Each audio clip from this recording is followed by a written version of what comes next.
तो कोरोना से दिल्ली का बुरा हाल है। अगर 1 जून से 3 जून तक की बात करें तो 44 लोगों की मौत हो चुकी है। तो आप देख सकते हैं किस तेजी से कोरोना मीटर भाग रहा है। हम अलग अलग डॉक्टर से बात कर रहे हैं। इस वक्त डॉक्टर जेसी पासी हमारे साथ एलएनजेपी अस्पताल के जुड़ रहे हैं। आप कोविड फैसिलिटी इंचार्ज भी हैं। डॉक्टर पासी, बहुत बहुत स्वागत है आपका इंडिया टीवी पर। आपसे मैं जानना चाहूंगा, काफी चर्चा में एलएनजेपी अस्पताल पिछले 3-4 दिनों से देखें। हम एक रिपोर्ट भी दिखा रहे हैं जिसमें पता चल रहा है कि कुछ परिजन जो हैं वो इलाज से नाखुश हैं और वो सड़क पर लेटकर प्रदर्शन कर रहे हैं। सर,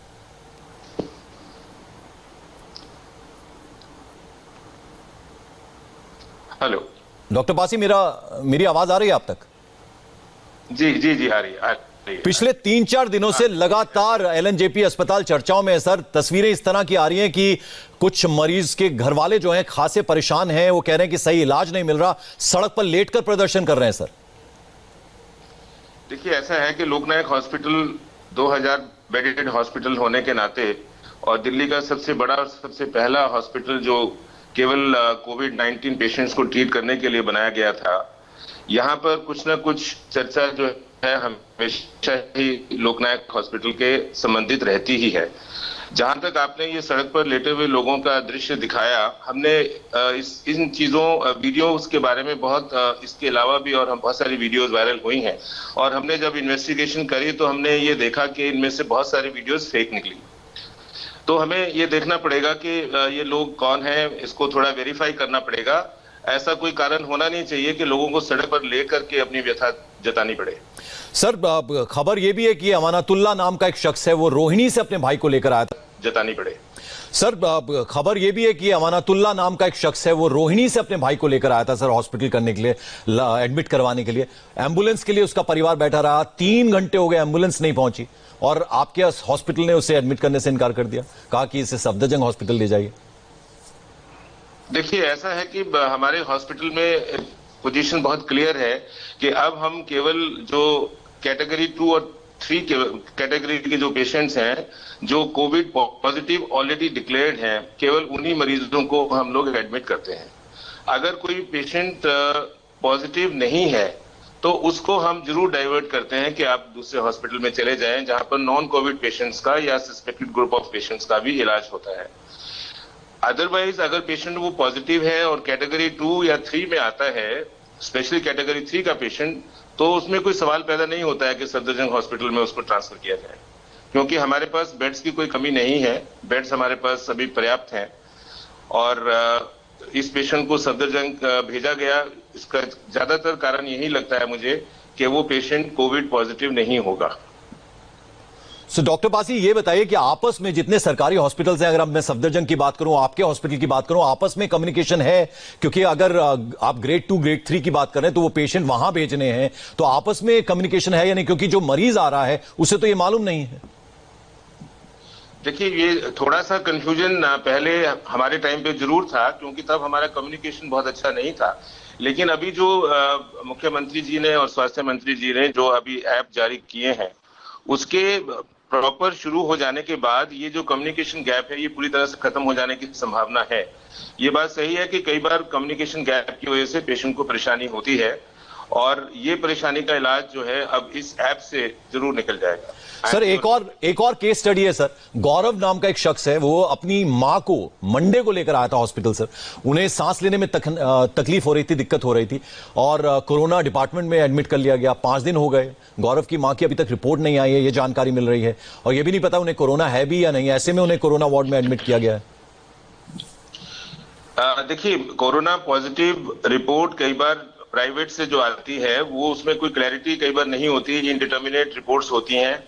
तो इस तरह के पेशेंट का हम लोग दोबारा से टेस्ट करते हैं और वो टेस्ट की रिपोर्ट जो है हमारे हॉस्पिटल में अब ज्यादा से ज्यादा 24 और 48 घंटे से ज्यादा नहीं लगते हैं। अब हमारे पास मशीनें नई आ गई हैं, हम लोग 400 और 500 टेस्ट तक प्रतिदिन 24 घंटे में हम कर पाते हैं आजकल।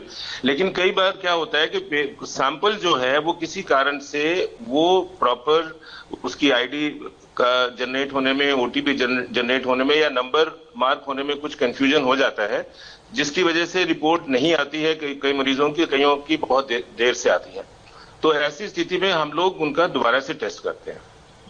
तो सर, ये बताइए कि किस तरह के लक्षण हो जब हॉस्पिटल आए, क्योंकि ज्यादातर कहा जा रहा है, तमाम हॉस्पिटल के डॉक्टर्स ये भी कह रहे हैं कि अगर गंभीर लक्षण नहीं है तो घर पे ही रहिए। तो ये कैसे तय होगा? देखिए, ये तो बहुत क्लियर कट गाइडलाइन है कि कैटेगरी 1 में जो है केवल वो पेशेंट आएंगे जो पॉजिटिव जरूर हैं, लेकिन या तो वो एसिम्प्टोमेटिक हैं, उनको कोई लक्षण नहीं है, या केवल उनको ड्राई कॉफ, सूखी खांसी और बुखार है। ये दो जो लक्षण हैं, ये हमें, और अगर कोरोना पॉजिटिव है तो ये कैटेगरी 1 में डालता है पेशेंट। और इसमें जो अभी हमारी जो गवर्नमेंट ऑफ इंडिया की गाइडलाइंस है, जो दिल्ली सरकार भी जिसको फॉलो कर रही है, इसके अंतर्गत हमें कहीं पर भी जाने की जरूरत नहीं है। केवल होम क्वारंटाइन जो है वो सफिशिएंट है अगर प्रिकॉशंस पूरी तरह से ली जाए तो। डिस्ट्रिक्ट सर्वेलेंस ऑफिसर, एसडीएम जो हैं, उनकी टीमें जो है रेगुलरली घर में वो फोन करके, कॉल करके पेशेंट का हाल पूछती हैं।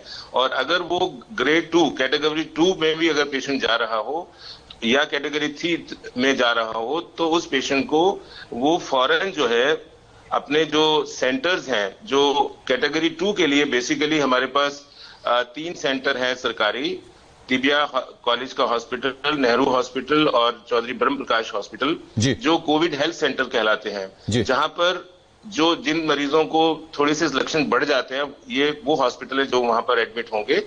और अगर सीवियर फॉर्म आ जाती है जिसमें सांस लेने में भी तकलीफ आनी शुरू हो जाए, बुखार और खांसी के साथ, और सिर दर्द हो और ऑल्टर्ड सेंसोरियम हो, इस तरह की अगर चीजें बढ़ जाएं, तो फिर वो तुरंत जो डेडिकेटेड हॉस्पिटल्स हैं, जिसमें लोकनायक हॉस्पिटल है, राजीव गांधी हॉस्पिटल है, जिसमें जीटीबी हॉस्पिटल भी अब इंक्लूड हो गया है, इसके अलावा 2 अन्य हॉस्पिटल है, दीपचंद बंधु हॉस्पिटल और राजा हरिश्चंद्र हॉस्पिटल, जो दिल्ली सरकार के हॉस्पिटल हैं, जहां पर फ्री ऑफ कॉस्ट ट्रीटमेंट होगा और पेशेंट एडमिट किया जाएगा। सर, चूंकि आप कोविड फैसिलिटी चूंकि आप कोविड फैसिलिटीज को देख रहे हैं सर एलएनजेपी में, तो इसलिए एक और सर केस स्टडी है कि एक शख्स था, 15 दिन से एलएनजेपी में एडमिट है। उस शख्स की पत्नी से उसे मिलने जुलने नहीं दिया जा रहा है, उससे ये भी जानकारी नहीं है कि पत्नी की डेथ हो गई या फिर वो जिंदा है। सर, इस बारे में कुछ मालूम है सर आपको? देखिए, हमारे जो लोकनायक हॉस्पिटल में बहुत सारे मरीज हैं, बहुत बड़ा हॉस्पिटल है, 11 बिल्डिंग्स जो हैं ईयर मार्क की गई हैं कोविड पेशेंट्स के लिए, और लेडीज और जेंट्स को अलग अलग रखा गया है। तो इसमें हस्बैंड और वाइफ भी अगर दोनों एक ही हॉस्पिटल में एडमिटेड हैं, तो बहुत मुमकिन है कि उनको अलग अलग बिल्डिंग वार्ड्स में रखा गया होगा। तो पेशेंट का जो टेलीफोन है वो हम बिल्कुल जब नहीं करते हैं, तो कम्युनिकेशन तो पेशेंट्स का आपस में होता ही रहता है, परिवार के संग भी, और अगर एक ही परिवार के कई सदस्य एक ही हॉस्पिटल में एडमिटेड हैं तो उनका भी आपस में कम्युनिकेशन होता रहता है। अब ये इन दोनों का आपस में कम्युनिकेशन क्यों नहीं हो रहा है, ऐसा होना तो नहीं चाहिए, ये वाली खबर की भी जरूर जांच होनी चाहिए, लेकिन ऐसा हो सकता है क्योंकि पेशेंट्स अगर हस्बैंड वाइफ दोनों ही हमारे हॉस्पिटल में एडमिटेड हैं, वो दोनों एक साथ होंगे ये जरूरी नहीं है। चलिए डॉक्टर पासी, इंडिया टीवी से बात करने के लिए बहुत बहुत शुक्रिया, आपने हमारे लिए वक्त निकाला। तो हम लगातार दिल्ली के बड़े अस्पतालों के बड़े डॉक्टर से बात कर रहे हैं। बड़ा सवाल ऐसे में यह है कि कोरोना के बढ़ते मामलों से निपटने के लिए कितने तैयार हैं दिल्ली के हॉस्पिटल्स। ब्रेक के बाद जब हम लौटेंगे तो हमारे साथ एम्स के medical superintendent doctor D K Sharma होंगे, उनसे बात करेंगे। फौरन हाजिर होते हैं।